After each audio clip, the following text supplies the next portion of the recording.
JBNN will keep you informed. I'm Michelle Jones. Before we get into the news, please remember to like, subscribe, leave a comment, and to share the news with someone today. Now on to the news. JDF rescues fishermen after boat runs out of fuel. "At the worst experience I've experienced all of my life, out at sea, breakdown and drifting," said Fitzroy Russell, one of two fishermen rescued off the St. Elizabeth coast Friday by the Jamaica Defense Force, JDF. Russell recounted their ordeal, which he said began after they observed a fuel leak from the boat's recently repaired engine on their way back from the Pedro Keys. The 35-gallon gas tank later emptied and the boat started to drift.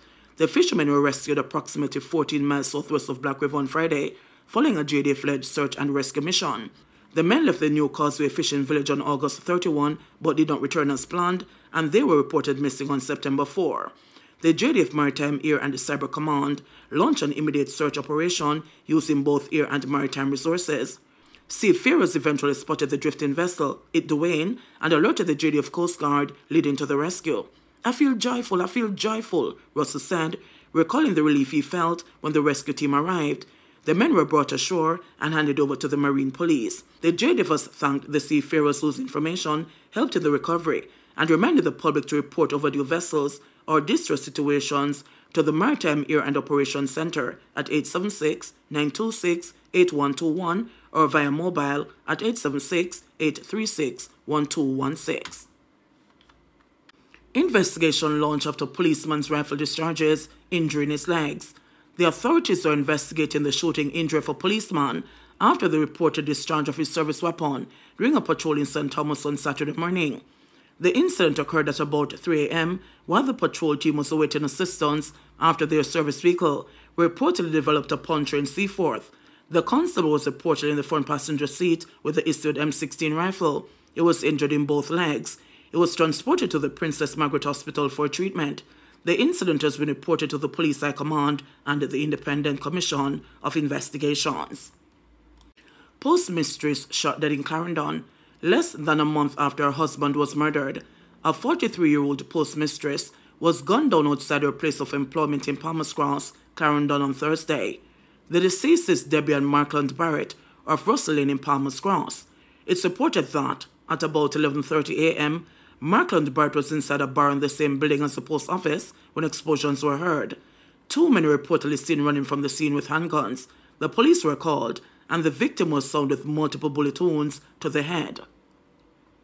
Police claim lottery scamming linked to crime spike in Cristiano. The police have determined that lottery scamming is behind the recent spate of murders in Cristiano, Manchester. Several police operations were carried out on Friday morning following the murder of 27-year-old Cuthbert Lambert, also called Jerome, at the entrance of Cristiano Moravian Primary School. Deputy Superintendent Kerry Duncan, commanding officer for the Manchester Police, said that during that operation, the police recovered several rounds of 9mm ammunition, as also some lottery scamming paraphernalia, and one man has been arrested and charged so far.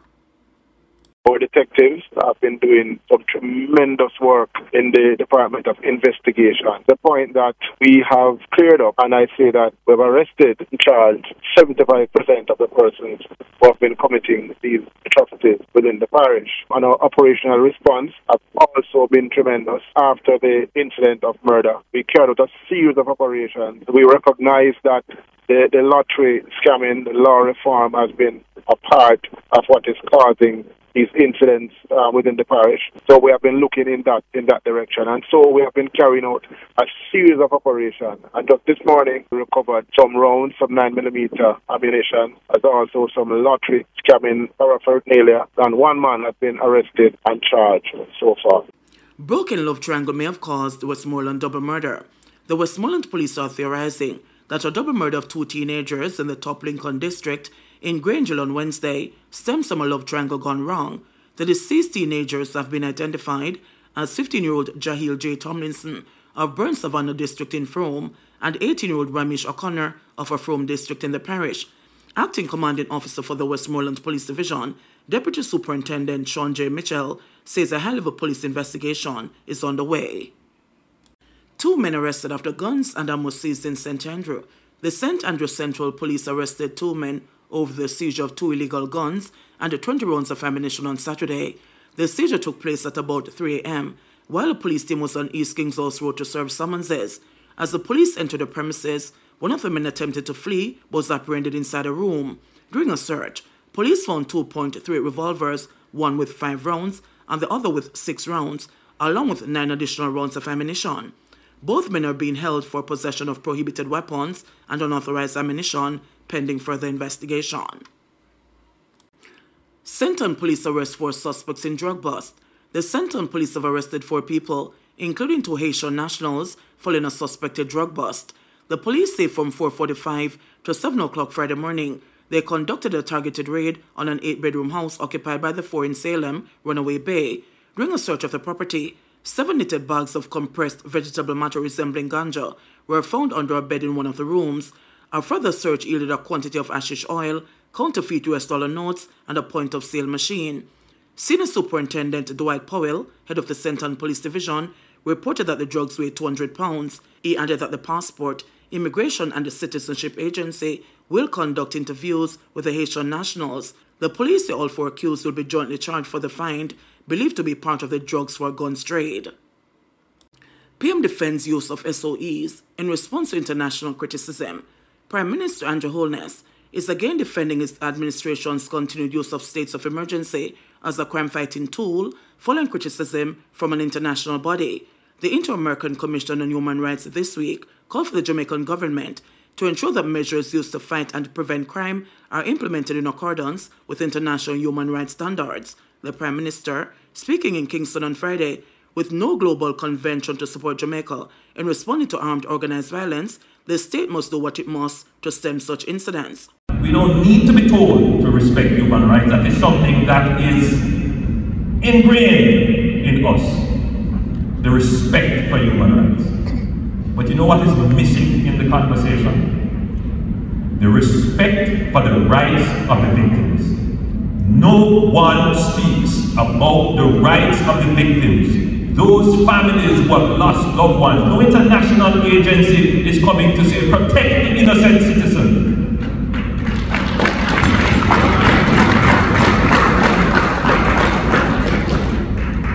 None.